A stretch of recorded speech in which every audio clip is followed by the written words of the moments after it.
collaboration with Raffi Cassidy. It's always so interesting. In Vox Lux and this, how she has a dual role that I wasn't expecting. Just tell me anything about just working with her and what you enjoy about that. I love Raffi. You know, I try to work with a company of actors as much as I can, and that's something that, you know, I've been slowly building over the course of a long period of time. I mean, Stacey Martin and I have worked on now 4 films together. We just finished a film this summer that my wife directed, that we wrote. And, you know, one thing that's fantastic about working with a company of actors is that you never know if they're going to become the most important character, if they're just there for one scene. And I like that. I want to be, you know, on my toes when I'm watching a film. The idea that we're introduced to a character in the first few minutes that we know is going to be there at the end, I find that really tedious. So I try to mix it up. And there's no such thing as small parts, you know? It's like, it makes you watch the movies differently because, you know, characters that could be relegated to the role of day player, they mean more than that. And for years, for many years I worked in front of the camera, and I felt the same way. I was happy to go and do a week or 3 months or whatever on projects that I liked. So we try to work with people that you know, just want to be there. And this cast in particular, I have to say, like really good eggs, really lovely human beings, everyone moving in the same direction. There were a lot of things that were really difficult about making this movie, but production was not really one of them. We had a very, very supportive cast and crew that just wanted to make the best version of the movie that we could, given our, you know, financial restrictions and what have you. Yes. So at the very beginning of the movie, there's the Gopi quote about what? About like those who believe, those who are trapped are under the illusion they're really free. Yeah. In the cave scene, Harrison tells them about, like, you know, you're genius, but you are like constricting yourself. And then the wife, when she's sending the letter, is saying, like, your uncle has closed the door to himself to me. So when you talk about you wrote them to the situations, what situation came first, him being an architect or him being a man trapped within himself? The question is, which came first, him being an architect or being trapped in himself? I think everyone does things differently. For me, it's usually like very broad strokes.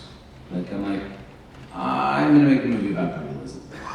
And then I sort of work backwards from that. I know some people, they think about a character that, you know, sort of lives inside of them, and then they work backwards from there. Some people start at the end, some people start at the beginning. I mean, for me, I'm not dogmatic. I think that the characters are really informed by just so much of the research about a lot of these real guys. I mean, whether it's Paul Rudolph or Marcel Breuer or, even, I mean, not a brutalist architect, but just mid-century designers like Philip Johnson, Louis Kahn. They were all on our mind. So, I mean, the character is sort of an amalgamation of all of those real figures. Yeah. Yeah. Do you consider filmmaking a type of architecture? You consider filmmaking a type of architecture? That's a very good question. I do.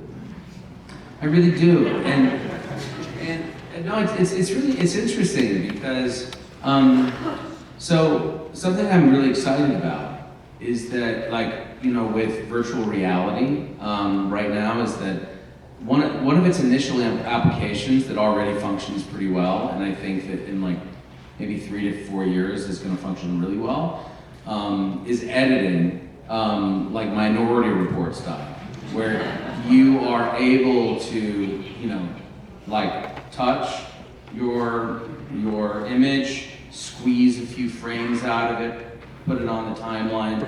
You're really building it, with building blocks. And there's something about cinema for me which is it's somehow both music and architecture. It has a lot in common with music because so much of it is about rhythm. And I mean, if you take Frederick Wiseman's documentaries, which, on paper can because they're about various institutions, usually all over the US, they can sound really dry, but part of what makes them so compelling, and the reason I think he's, perhaps the greatest living American director, is because his films have this very propulsive, addictive rhythm, and in that way, it's a very musical, medium. But the way that Visconti and Larissa Shepitko and many directors of the 20th century built movies, I would say something that's more architectural. So it's something that's on my mind. It's impossible to articulate. And if you could tell a film, then why make a film? I actually struggle a lot with Q&As because I really want to be able to just answer everyone's questions transparently, but it's difficult because, if the film could exist as an essay or a lecture, I would have done it that way instead. There's a lot of things in the film that for me are that which cannot be expressed, verbally. And so, that doesn't answer your question. But it dances around it. But yes, for me, they're absolutely related mediums. So we have time for one more question, so it has to be really good. So you're gonna have to stand up and really own this question. So stand up. Who's gonna own it? Who's doing it? All right. It seems like you have a really rich visual influences. I know the Box Lux used to do really happening with Bill Paxton and Bill Williams. I don't know if it was once by name, but it felt very inspired and really focused. I'm wondering how you instill frames with this kind of direct inspiration without making it feel derivative, because they really never do. So the question's about rich bank of visuals here. Where are you drawing from? It doesn't feel derivative, but there must be sort of inspirations. Maybe you can point to. Yeah. And how do you do that, right? Yeah, no, it was, and also he mentioned that in my previous movie there were a lot of images that recall the still photographs of Bill Henson and Phil Borka-Korsha. You've got a great eye, because it's totally true. We were really interested in Box about mixing artificial light sources with natural light, which is what Philip Borka-Korsha does. So he will take a source that is just hotter and closer to the subject than the sun. And that mix of organic and something really artificial gives Phil's photos a very special quality.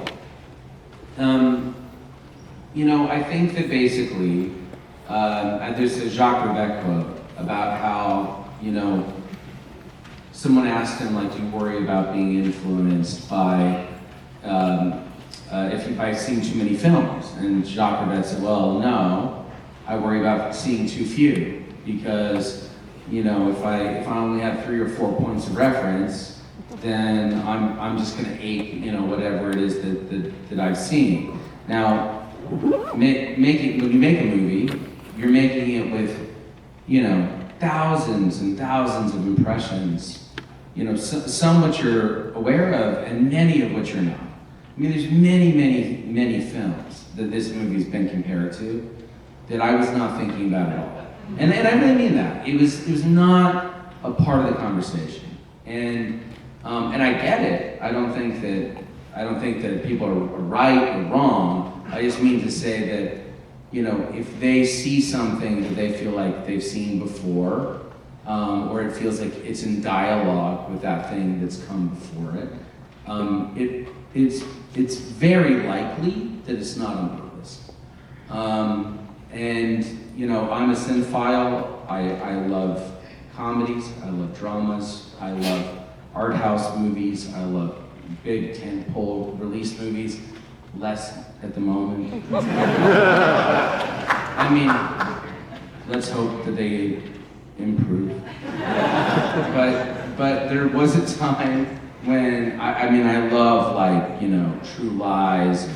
I love movies that were like made with real craft. And now a lot of stuff feels pretty algorithmic. But I would also say that a lot of art house movies feel pretty algorithmic to me. You know, they say, oh, it's like Surprise, there's no score. Yeah. Like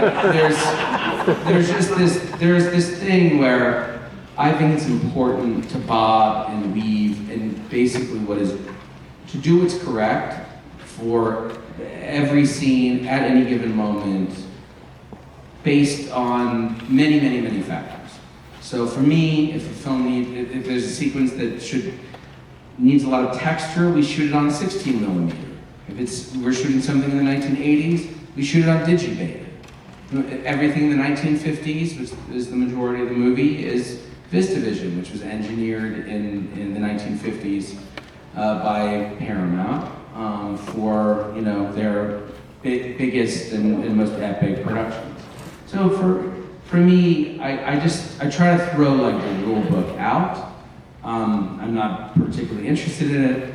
A movie can be 30 minutes long, it can be 12 minutes long, it can be 3.5 hours long, and we should be allowed to do that.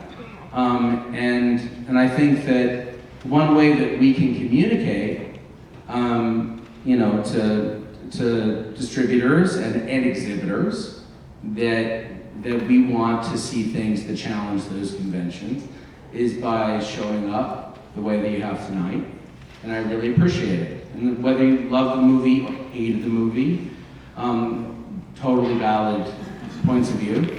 No, I mean it. I mean, like, really, like, it is a movie that was made with real intent, and it was very difficult to make because nobody asked for it. And then when they got it, there was a little bit of pushback as well. You know, thank you so much for coming. I know it was long, and you stuck around for another 30 minutes to hear me babble on, so thanks a lot.